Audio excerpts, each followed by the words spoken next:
नाज़रीन, programme behind the news में मां आहियां मुंहिंजो मेज़बान शकील सुमरो। अॼोके प्रोग्राम में असां आलमी सूरताल ख़ासि तौर ते जेको G20 दिल्ली में इजलास थियो आहे ऐं उन खां बाद में इंडिया, मिडिल ईस्ट, विच ओभर ऐं यूरोपी मुल्कनि विच में इकनॉमिक कॉरिडोर वारो जेको मुआहिदो थियो आहे उन मुआहिदे जा ख़िते ते कहिड़ा असर पवंदा ऐं छा चाइना जो जेको one belt one road program आहे उहो उनखे काउंटर करण जे लाइ इहो एग्रीमेंट मुआहिदो थियो आहे या उन जा के ॿिया कारण आहिनि। G20 खां अॻु में G7 ऐं G7 में हिकिड़े वक़्त ते जॾहिं रशिया शामिलु थियो त उहो G8 हुयो ऐं बाद में रशिया उन मां निकिरी वियो ऐं उहो G7 रहियो ऐं ख़ासि तौर ते G7 में यूरोपी जेके मुल्क आहिनि, अमेरिका ऐं यूरोपी मुल्क उहे शामिलु हुआ ऐं उन खां पोइ ब्रिक्स जेको आहे उहो ब्रिक्स बि पुराणो हिकिड़ो जेको मुख़्तलिफ़ मुल्क आहिनि उनमें शामिलु आहिनि। ताज़ो जॉन्सबर्ग में ब्रिक्स जो बि इजलास थियो हुयो जंहिंमें वधीक मुल्कनि खे शामिलु करण जी जेका आहे उहो ऐलान कयो वियो आहे ऐं 2024 में रशिया में रूस जेके शहर में जेको आहे उहो इजलास थींदो ब्रिक्स जो। इन सॼी सूरताल ते जेके आलमी मुआहिदा थियनि था पिया, ख़ासि तौर ते चीन ऐं अमेरिका जे विच में जेका छिकताण आहे, ताज़ो एप्पल जेका कंपनी आहे चीन में हुकूमती सतह ते पंहिंजे मुलाज़िमनि खे चयो वियो आहे त उहो एप्पल जी जेके मसनूआत आहिनि उहे इस्तेमालु न कयूं वञनि। चिप जा के मामला आहिनि, रसाई ते अमेरिका जेको आहे G7 जे मुल्कनि जो जॾहिं इजलास थियो त उनमें इहो फ़ैसिलो कयो वियो। इन सॼी सूरताल ते ॻाल्हाइण जे लाइ असांखे जॉइन कयो आहे नाले वारे सीनियर तज़िये निगार बदर समेजो साहब। बदर समेजो साहब खे असां प्रोग्राम में भली कार चऊं था। बदर साहब, G20 पर मां इन खां पहिरें G7 ऐं ही जेके मुख़्तलिफ़ मुल्क आहिनि, ख़ासि तौर ते यूरोपी मुल्क, अमेरिका, इन्हनि जो जेको अलायंस आहे ऐं ताज़ो उनमें ॿिया मुल्क जेके आहिनि उहे बि शामिलु थी चुका आहिनि। G20 जेको ताज़ो दिल्ली में इजलास थियो आहे उनमें इंडिया, मिडिल ईस्ट, विच ओभर ऐं यूरोपी मुल्कनि विच में जेको इकनॉमिक कॉरिडोर जो मुआहिदो थियो आहे उहा बि सम्झण जी कोशिशि कंदासूं। अवां कीअं ॾिसो था आलमी सतह ते ही मुआहिदा ऐं ख़ासि तौर ते चीन ऐं अमेरिका जे विच में जेका छिकताण आहे, हिकिड़े वक़्त में जियो पॉलिटिक्स मामला हुया, हाणे उहे जियो इकनॉमिकल मामला जेके आहिनि उहे उन तरफ़ सूरताल वञे पई। कीअं ॾिसो था G7 खां G20 ताईं? महिरबानी शकील साहिब। शकील साहिब, पहिरियों त ॿ टे शयूं आहिनि जंहिंखे वाज़ह थियणु खपे त इहो जेको जी जो कॉन्सेप्ट आहे इहो आहे छा। बेसिकली G7 उन्हनि मुल्कनि जो अलायंस आहे जिन खे दुनिया में इकनॉमिक लीडर्स तौरु सम्झो वञे थो। इहे उहे मुल्क आहिनि जेके दुनिया में जिन माशी तौरु जेके लीड था कनि दुनिया खे। G7 में उहे मुल्क शामिल आहिनि, G20 में उहे मुल्क शामिल आहिनि जेके इकोनॉमी में त हैसियत रखनि था पर उन सां गॾु पॉपुलेशन जो अंसर बि उन में शामिल कयो थो वञे। यानी चवनि था त टू थर्ड जेकी पॉपुलेशन आहे दुनिया जी उनखे उन में इहे मुल्क शामिल आहिनि। तंहिंजे करे इंडिया बि उन में शमूलियत इंडिया जी बि आहे, छाकाणि जो इंडिया पॉपुलेशन जे हवाले सां इहो तमामु वॾो मुल्क आहे। इंडिया चाइना जॾहिं शामिलु थियनि था त इहो 85% ट्रेड ग्लोबली ट्रेड जो इन में हिसो आहे ऐं 2/3 पॉपुलेशन जो। हिकिड़ो वरी टियों आहे उहो G77 हुनखे सॾींदा आहिनि जो 1964 में under the umbrella of UN इनखे इनिशिएट कयो वियो हो। इन जो बुनियादी मक़सदु हो जंहिंमें 134 मुल्क शामिल आहिनि, तक़रीबन सॼी दुनिया उनजी मेंबर आहे हिक तरह सां। त जेके डेवलपिंग कंट्रीज़ आहिनि या जेके लेस डेवलप्ड मुल्क आहिनि उन्हनि खे मौक़ो फराहम कयो वञे त उहे जेके आहिनि उहे ट्रेड अलायंस करे सघनि ॿियनि मुल्कनि सां, उनखे सपोर्ट कयो वञे। जेतोणीकि इहो इमेजिनरी चई सघिजे थो, छाजे करे जो दुनिया में जॾहिं ट्रेड जो मामिलो थींदो आहे त हर मुल्क इहो चाहींदो आहे त हुनखे ट्रेड में वधीक फेवर मिले। तंहिंजे करे इहो सम्झणु त इहो कंहिं लेस डेवलप्ड मुल्कनि खे को फ़ाइदो मिलंदो इन में जेको आहे उहो तंहिंजे करे कंहिं मुल्कनि खे को ख़ासि फ़ाइदो कोन पवंदो आहे। बाक़ी जेकी ॿी इम्पॉर्टेंट ॻाल्हि आहे जेकी G20 ते मां चाहींदुसि त तव्हां ज़रूरु हुन तरफ़ बि मुतवजा थियो त G20 में ख़ासि करे जेको स्पाइस रूट जे हवाले सां इंडिया जेके तमामु घणो जंहिंखे बूस्ट थो करे या ईअं कंहिंखे थो ब्रैग बि करे थो ऐं पाण खे मतिलबु हिकिड़ो लीडरशिप जे हवाले सां ॼाणाइण जी कोशिशि थो करे त भई हिकिड़ो स्पाइस रूट उन्हनि इनिशिएट करण जी कोशिशि कई वई आहे। इन हवाले सां बि मां चाहींदुसि त तव्हां ज़रूरु फर्दर सवाल कयो। जी शकील साईं। बदर साहब, रूट्स जी तव्हां ॻाल्हि कई, स्पाइस रूट, ऐं हींअर जेको मुआहिदो थियो आहे इंडिया ऐं मिडल ईस्ट ऐं यूरोपी मुल्कनि जे विच में, पाण जेकॾहिं सी रूट खे ॾिसूं, स्पाइस रूट जी तव्हां ॻाल्हि कई, ऐं उहो पुराणो जेको स्पाइस रूट उहो इहो सी जो ई इस्तेमालु थींदो, ऐं हाणे चयो पियो वञे त इहो सिधो दुबई खां ऐं पोइ जेको आहे अफ्रीका ताईं जी रसाई थी सघे थी, ऐं अॻिते हली जेके ओशियन्स आहिनि उहे अमेरिका ताईं बि उहे पहुच थी सघे थी। हीउ थोरो असांखे रूट्स ॿुधायो त इहो कीअं, उनजो डिस्टेंस कीअं घटि थींदो? शकील साईं, पहिरियों त इहा ॻाल्हि सम्झणु खपे त स्पाइस रूट को पहिरियों रूट न आहे। इन खां पहिरियां हिकिड़ो रूट हुयो जेको इंडिया खे रशिया सां मिलाए थो थ्रू ईरान जे, जेको रूट उहो आहे जेको शायदि 2002 खां आहे, पेपर में आहे पर उनजो उहो मटीरियलाइज़ न थी सघियो आहे। हिकिड़ो नॉर्दर्न सी रूट आहे जेको पूरो आर्कटिक खां मथां सीधो अचे थो, तक़रीबन जेको रशिया जो मथियों हिसो आहे उन खां सीधो अची एशिया सां मिले थो, उहो बि पाइप में आहे। इन खां सवाइ ॿिया बि काफ़ी अहिड़ा रूट आहिनि। हिकिड़ो रूट अहिड़ो बि आहे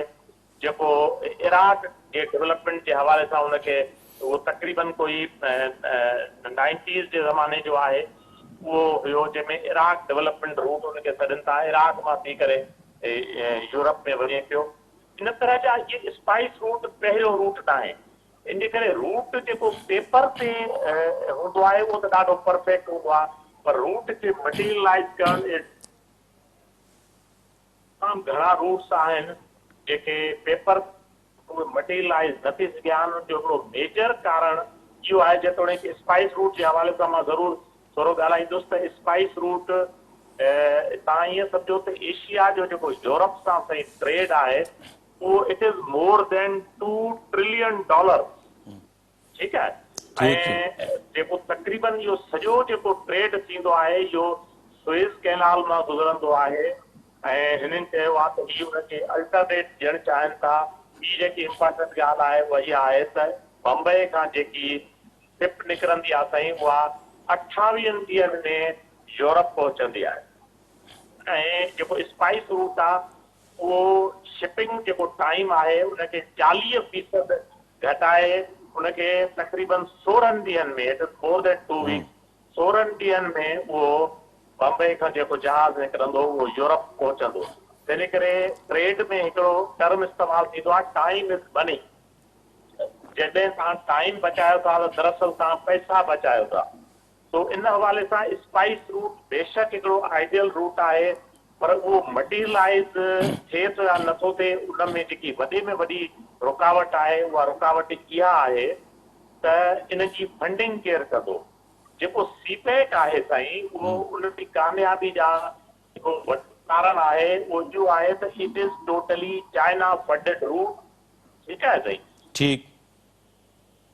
मतिलबु इहो काफ़ी पुराणो रूट आहे, इहो काफ़ी हद ताईं कंप्लीट थियल रूट आहे। इनखे टफ टाइम ॾियणो तमामु मुश्किल आहे। बाक़ी जेकी मां कामयाबी सम्झां थो चाइना जी उहा इहा उहो वक़्तु गुज़री विया जॾहिं अमेरिका अलायंसिस ठाहे, नेटो या मुख़्तलिफ़ अलायंसिस ठाहे यूरोपियन पावर सां बॉम्बिंग कंदो हो, इराक ते कई, वियतनाम ते कंहिं ज़माने में कई, अफ़गानिस्तान ते कई। अॼु इहा चाइना जी कामयाबी आहे जो सॼी दुनिया चाइना जे मॉडल ते बिज़नेस करणु वञे पई। चाइना जे मॉडल जेतोणीकि इहे सभु जेके जॻहियूं हुयूं हिन जे पोयां बि बिज़नेस जा इंट्रस्ट इन्वॉल्व हुया, पर इहा चाइना जी कामयाबी बि जो हाणे अमेरिका जहिड़ो मुल्क जेको ताक़त जेको एयर पावर जी ॻाल्हि कंदो रहियो आहे उहो अॼु मजबूर आहे त हू रूट्स जी ॻाल्हि करे, हू बेल्ट ऐं रोड खे कॉपी करे। इहा मां इहो सम्झां थो त ट्रेड में इंटरनेशनल पॉलिटिक्स में चाइना जी हिकिड़ी वॾी कामयाबी आहे। जी बदर साहब, अवां रूट्स जी ॻाल्हि कई, पाण सिल्क रोड ऐं सिल्क जेको रूट आहे उहो चीन जो जेको बेल्ट एंड रोड जी अवां ॻाल्हि कई उहा उन सां ई लिंक आहे ऐं जेको ही G20 में जेको तव्हां स्पाइस रूट जी ॻाल्हि कई या जेकॾहिं उहो फ़ासिलो घटिजे थो जेको 16 कलाकनि जी तव्हां ॻाल्हि कई त उनमें थोरो पाकिस्तान जी जेका जियो स्ट्रेटेजिक पोज़ीशन आहे जेकॾहिं ईरान ऐं इंडिया जे विच में गैस सप्लाई जी ॻाल्हि कई वञे त उहो ज़ाहिर आहे त इन पाकिस्तान जी सरज़मीन ताईं उहा मुमकिन बणिजी सघे थी उतां क्रॉस थी सघे थी पई ऐं ॿियो जेको G20 में जेको थीम स्लोगन आहे हुननि रखियो आहे त उहो वन अर्थ वन फैमिली ऐं वन फ्यूचर त अवां सम्झो था त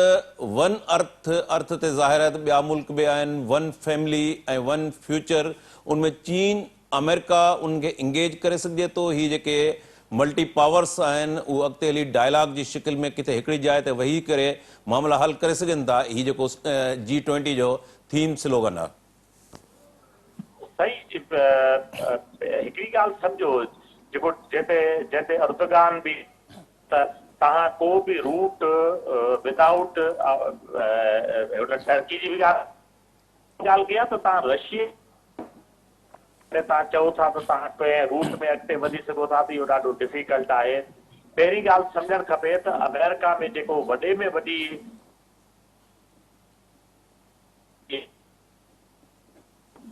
हिकिड़ो ख़ासि पॉलिटिकल मक़सदु रखी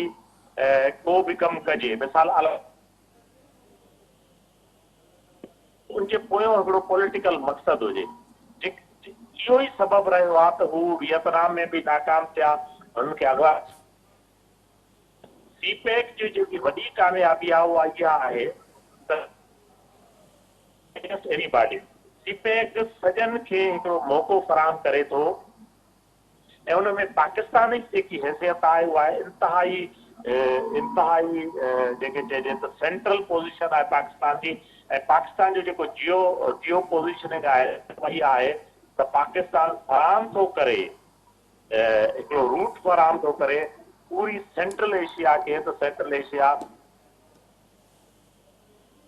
इहा ई अहमियत आहे तव्हांखे यादि हूंदो त 94 में जॾहिं पीपुल्स पार्टी जी हुकूमत हुई ऐं सभ खां पहिरियों जॾहिं तालिबान खे रिकग्नाइज़ कयो वियो उनजो बि बुनियादी मक़सदु इहो हो त सेंट्रल एशिया में ट्रेड खे तक़वियत ॾिनी वञे सो मां ईअं सम्झां थो त अदर देन त तव्हां जेकॾहिं मिसाल इंक्लूड नथा कयो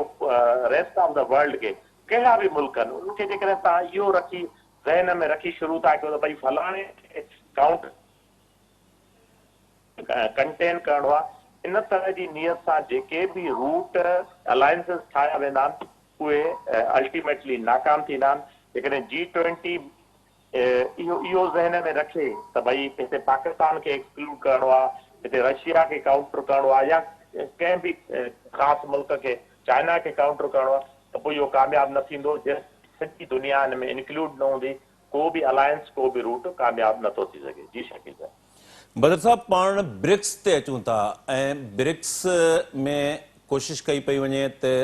पाकिस्तान में शामिल थिए मिस्र एथोपिया खे शामिल करण जी ॻाल्हि कई पई वञे अर्जेंटाइना खे बि शामिल करण जी ॻाल्हि कई पई वञे 2024 में इहो रूस जे काज़ान शहर में इजलास घुरायो वियो आहे अवां सम्झो था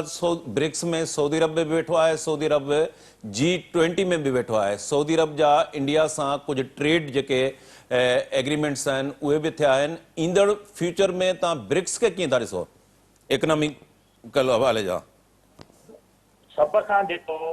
हिन वक़्तु तमामु क़ाबिलियत चइजे या तमामु होशियारी सां सऊदी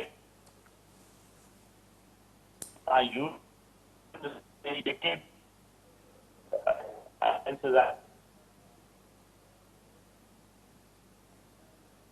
हैसियत आहे G20 में बि हुनजी हिकिड़ी हैसियत आहे UAE बि तमामु होशियारी सां पंहिंजा त जेको मिडल ईस्ट खे में अची वई आहे त रुगो जेके आहिनि प्रॉक्सी स्टेट थी न पर जेकॾहिं सही नमूने हू पंहिंजा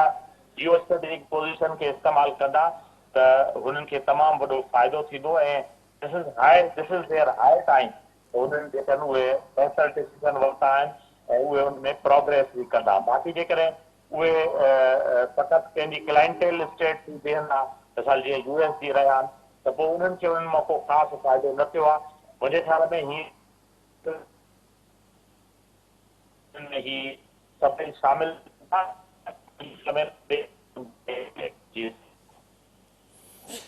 नाज़रीन, हिते हिकिड़े नंढे कमर्शियल ब्रेक जो वक़्तु थी वियो आहे। ब्रेक खां वापसी ते असां पाकिस्तान जी सूरताल जिते ॻाल्हाईंदासूं, जंहिंमें 21 अक्टूबर ते नवाज़ शरीफ़ जेको हिन वक़्तु पाण मुरादो जलावतन आहे, उन जी वापसी जो ऐलान कयो वियो आहे। नवाज़ शरीफ़ जे वतन वापसि पहुचण खां पोइ सियासी मंज़रनामो ख़ासि तौर ते इलेक्शन जे हवाले सां कहिड़ो बीहंदो, ब्रेक खां वापसी ते पाण इन अहम इशू ते ॻाल्हाईंदासूं।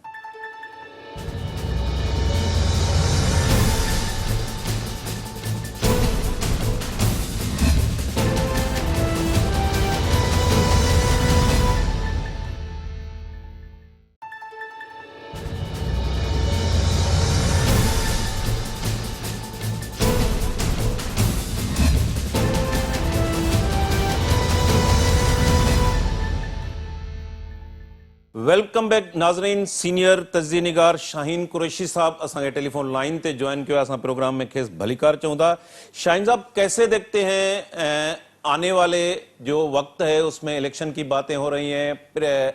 प्रेसिडेंट डॉक्टर आरिफ अलवी ने इलेक्शन कमीशन का इजलास भी तलब कर लिया है। पीपल्स पार्टी के एग्जीक्यूटिव कमेटी का इजलास हुआ है। हम देख रहे हैं कि जो कोलिशन पार्टनर थे नून लीग और पीपल्स पार्टी, उनमें खलीज पॉलिटिकल बढ़ती जा रही है। 21 अक्टूबर को नवाज शरीफ की वतन वापसी का भी ऐलान किया जा चुका है। आने वाले दिल में पॉलिटिकल मंजरनामा आप कैसे देखते हैं? देखिए जी, पॉलिटिकल मंजरनामा जो है वो बहुत तेजी से जो है अपना रुख जो है उसका तयन कर रहा है। सूरत हाल ये है कि यहाँ पंजाब के अंदर बिलखसूस लेवल प्लेइंग फील्ड महसूस नहीं की जा रही, और जिस तरह से खास तौर पे फवाद हसन फवाद के, क्योंकि दो तीन चीजें जो है देखने से ताल्लुक रखती हैं जी कि पीपल्स पार्टी उनके इत्तेहादी जरूर थे लेकिन वो PDM में नहीं थे।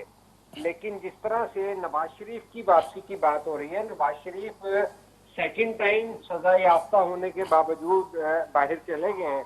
जाहिर है वो किसी से डीलिंग के बगैर नहीं होता कि वो प्लेटलेट्स के मामले में गए। इससे पहले जब उनको उम्र कैद की सजा हुई थी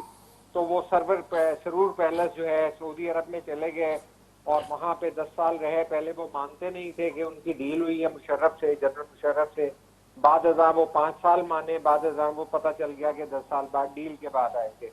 तो इस वक्त जो शहबाज शरीफ जो हैं SIFC वगैरह के सियासी प्रोग्राम और इक्तिसादी प्रोग्राम में जिस तरह बतौर जो है वजीर आजम आर्मी चीफ जो है जनरल आसिम मुनीर की बात करते रहे कि मैं उनके विजन पे चल रहा हूँ, तो ये एक बहुत बड़ा सियासी मसला आ चुका है कि मुल्क की इक्तिसादी मामलात जो हैं वो किस तरह चलेंगे, जबकि पीपल्स पार्टी ये समझती है और वो बरमला कहती है कि 18वीं आईनी तरमीम को वापस लेने के लिए मरकज और इस्टेब्लिशमेंट बेचैन है। और इमरान खान के जरिए भी जो है 18वीं तरमीम को विड्रॉ किया गया था, जो सूबाई खुद मुख्तारी के तहत जो इक्तिसादी बजट जो है आवाम पे लगाने के लिए सूबों को मुंतकिल होते हैं, और जिसमें टैक्सों की रिकवरी और कलेक्शन और अखराजात खर्च करने का भी जो है इख्तियार सूबों को मिलता है। तो अब उस सारी सूरत हाल में जो एक पाकिस्तान का सियासी मंजरनामा है उसके अंदर सारी 18वीं आईनी तरमीम की वापसी की बात इस्टेब्लिशमेंट की तरफ से चल रही थी, जिसकी वजह से इमरान खान को लाडला नंबर 2 बनाकर लाया गया था।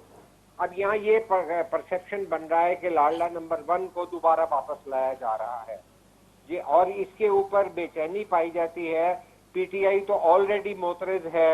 और पार्टियां भी मोतरज थी, लेकिन पीपल्स पार्टी भी मोतरज है। तो पंजाब का जो इलेक्शन है उसके अंदर अभी जो है शाजिया अतामरी की अभी बात हो रही थी, तो वो भी जो है एक और बात को कर रहे हैं कि इंतखाबात को पुरअमन होना चाहिए। आप देखेंगे कि आज जो है मस्तोम के अंदर जो हुआ है वहाँ पे हाफिज अब्दुल्ला साहब पे हमला हुआ है। इससे पहले जो है पहले भी वहाँ हो चुका है हमला, और 1-1.5 माह के अंदर 28 खुदकुश हमले हो चुके हैं। तो इंतखाबात को जो है 90 دنوں میں آئین کے تقاضے کے مطابق کرانا، لیکن پرامن کرانا بھی بہت ضروری ہے، جو پیپلز پارٹی کی بریفنگ میں وہ کہہ رہی تھی کہ کیونکہ خدا نخواستہ اگر کسی قیادت کو نقصان پہنچ گیا تو اس الیکشن کی جو ہے حیثیت اور پاکستان کے سیاسی معاملات کی حیثیت خدا نخواستہ خراب ہو سکتی ہے، جس طرح بی بی شہید کے الیکشن میں ان کی جان چلے جانے کے بعد جو ہے وہ سیاست کا منظرنامہ بدل گیا اور انہیں سیاست سے نکال دیا گیا۔ تو جو کچھ یہاں پہ ہو رہا ہے ان کے اندر میں یہ سمجھتا ہوں کہ سیکیورٹی کا معاملہ بھی ضروری ہے، سب سے پہلے پاکستان کی اقتصادیات کا معاملہ ہے، اور اقتصادیات اگر جو ہے اسٹیبلشمنٹ چلانا چاہتی ہے تو آج آپ دیکھیے کہ پی آئی اے کے جو نقصانات ہیں وہ کہاں چلے گئے ہیں، اور پی آئی اے خدا نہ کرے بند ہونے کے دروازے پہ دستک دے رہی ہے کہ آج بھی ان کی جو ہے فلائٹوں کو کینسل کر دیا گیا ہے، اور وہ جو ہے 22 ارب روپیہ مانگ رہے ہیں، 743 ارب روپے کے مجموعی نقصان ہیں۔ تو اگر اسٹیبلشمنٹ وہاں ایئر مارشل کو لگاتی ہیں تو اس کے باوجود بھی جو ہے وہاں پر خسارے تو سینکڑوں کے اربوں کی تعداد میں ہو ہی رہے ہیں۔ تو کیا پاکستان سٹیل مل پہ پہلے فوج کے بندے نہیں بٹھائے گئے؟ کیا ویبڈا کے اندر جو ہے سرونگ جرنل نہیں تھے اور آج سرونگ جرنل نہیں بیٹھے؟ تو کہنے کا مقصد ہے ابھی ہمارا جو ہے وہ جو ہے ایک ڈیم بنا نہیں ہے، اور آج پیپلز پارٹی کو کاؤنٹر کرنے کے لیے پنجاب کے اندر جو ہے انہوں نے ایک نعرہ لگا دیا ہے، جو نون لیگ کے نامزد گورنر ہیں کہ وہ کہہ رہے ہیں جی کالا باغ ڈیم بنایا جائے۔ تو کالا باغ ڈیم جو ہے وہ آلریڈی 3 جو ہیں صوبائی جو ہیں اسمبلیاں اس کی قرارداد اس کے خلاف پاس کر چکی ہیں۔ تو اب نون لیگ اگر کالا باغ ڈیم جیسے معاملات کو اور 18 ترمیم پہ ڈیل کر کے کچھ معاملات اسٹیبلشمنٹ سے کرے گی کہ لاڈلا نمبر 2 کو آپ جو ہے وڈرا کر لیں، لاڈلا نمبر 1 آ جائے گا، تو ملک کے اقتصادی معاملات نہیں حل ہوں گے۔ جہاں اتنی زیادہ محرومی ہے، اور جس طرح بلوچستان ہے، سندھ ہے اور دیگر ہمارے پسماندہ علاقے ہیں، ایون پنجاب کے اندر بھی بہت سارے پسماندہ علاقے ہیں، تو جو سیاسی الیکشن جو ہے وہ منشور پہ ہوتا نظر نہیں آ رہا، ورنہ ہوتا ہے کہ سیاسی جماعتیں اپنا اپنا اقتصادی پلان دیتی ہیں صحت پہ، تعلیم پہ، اور جو ہے اور اقتصادی جو ہے بحالی معیشت کی کیسے ہوگی۔ تو میں نہیں سمجھتا کہ یہ اس طرح کا کوئی بظاہر جو ہے، کہنے کو تو ایس آئی ایف سی کہا جا رہا ہے، لیکن ایس آئی ایف سی جو بنائی ہے انہوں نے جو ہے اسپیشل انویسٹمنٹ جو ہے فیسیلیٹیشن کمیٹی یا کونسل، تو وہ تو جو ہے عمران خان کے دور میں بھی بنائی تھی اور اس کے ممبر تھے اپنا جنرل باجوہ صاحب،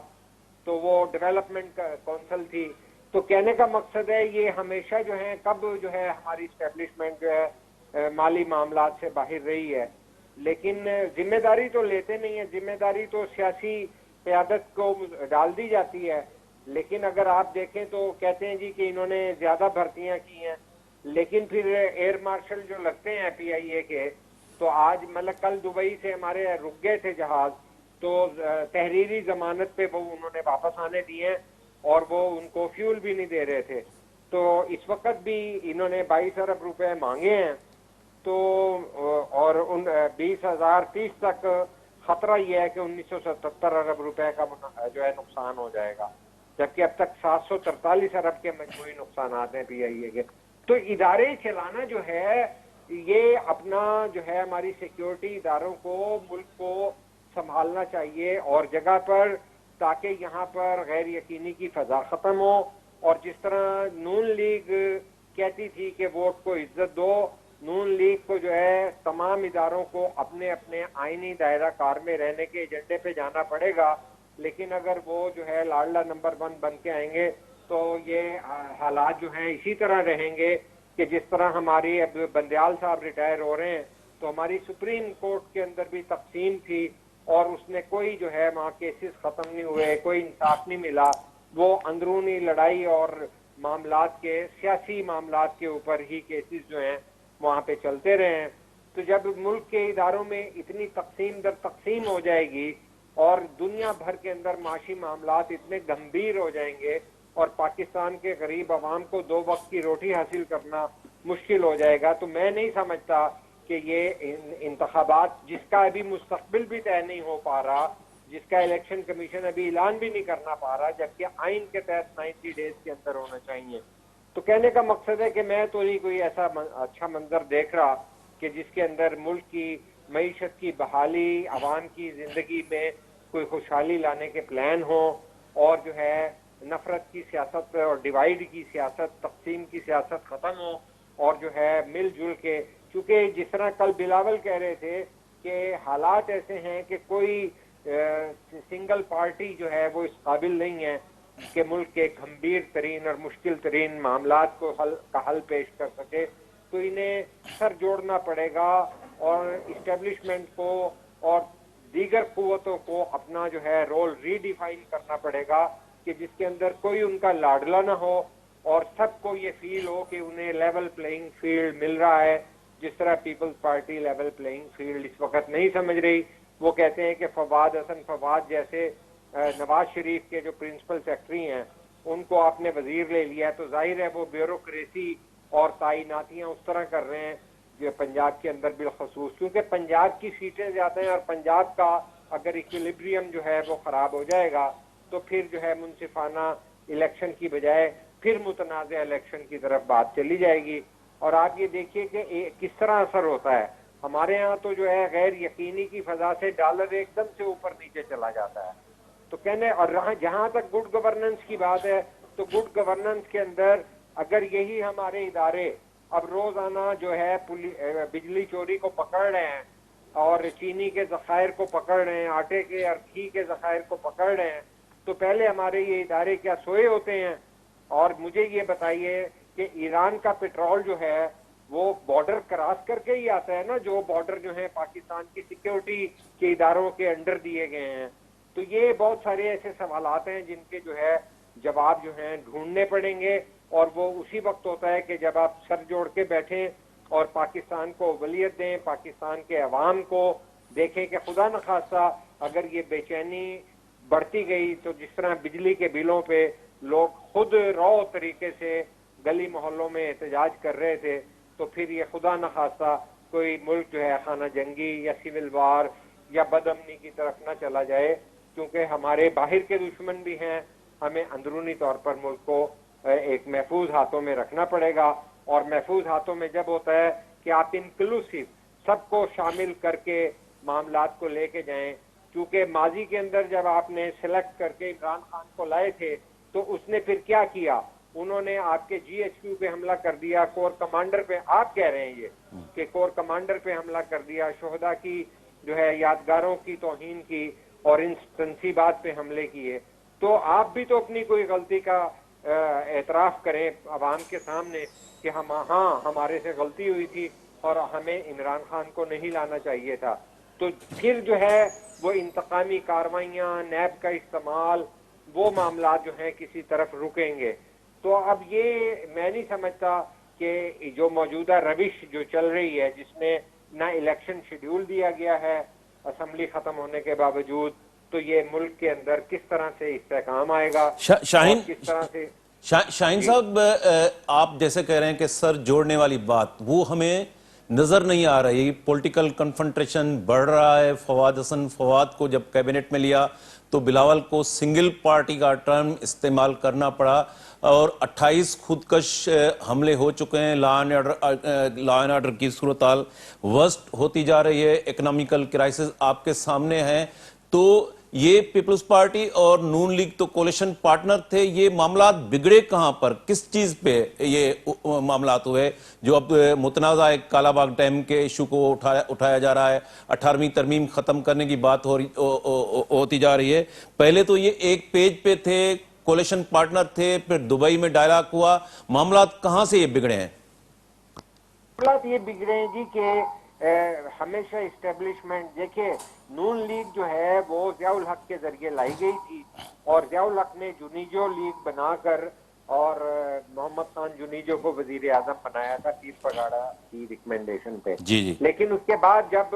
افغانستان کے معاملے میں جنیوا ٹاکس کی بات ہوئی تو جنیجو یہ کہنے لگے کہ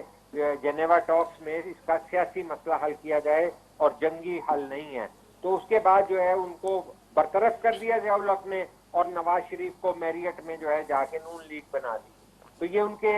साहबजादे बन गए और उसके बाद जो है ये इस्टेब्लिशमेंट की गेम करते करते और बेनज़ीर शहीद को जो है सिक्योरिटी रिस्क करते करते और उनके खिलाफ तौहीन आमेज कैंपेनें चलाते चलाते आ गए। चार्टर ऑफ डेमोक्रेसी पे भी आ गए, लेकिन आप देखिए कि मेमो गेट पे फिर जो है वहां से बिट्रेल कर गए थे। और उसके बाद अब जब इत्तेहाद में भी आए तो जब पीडीएम बनाने के जिम्मेदार थे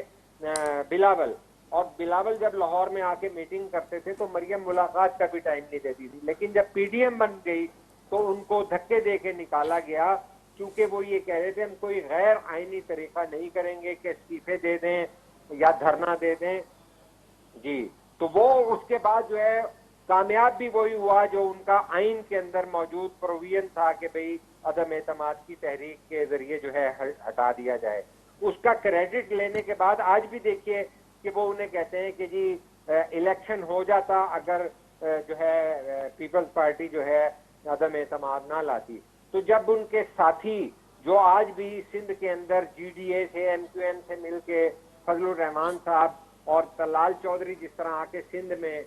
जो है पीपल्स पार्टी के खिलाफ यहाँ पर बातें कर गए हैं और ये बरमला बात हो गई है कि एक अलायंस पीपल्स पार्टी के खिलाफ तश्कील दिया जा रहा है और पंजाब में वोट लेने के लिए काला बाग डैम के मामला खड़े किए जा रहे हैं ताकि पंजाबियों के वोट लिए जाएं। जिस तरह 88 में बीबी शहीद के दौर में जाग पंजाबी जाग का नारा लगा के किए गए थे, तो ये अच्छे शगुन नहीं हैं। तो जब और इसी वजह से वो ये चाहते हैं कि चूंकि पंजाब के अंदर नून लीग की वो हैसियत नहीं रही है और आज भी इमरान खान उस तरह से जो है इस्टेब्लिशमेंट कुछ करे या कोई भी है उनका पॉपुलर वोट मौजूद है या उनकी चाहे नुमाइंदे मिले या ना मिले उनको छोड़ने वालों की तादाद बहुत ज्यादा हो, लेकिन ये नहीं है कि इमरान खान की जो है पॉपुलैरिटी में कोई खातिर खा फर्क आया हो। नाज़रीन हिते प्रोग्राम जो वक्त पुजाणी के पहुतो शाहीन कुरैशी साहब तव्हांजी महिरबानी। नाज़रीन ईंदड़ प्रोग्राम ताईं पंहिंजे मेज़बान शकील सुमरो खे इजाज़त ॾींदा। अल्लाह वाहे।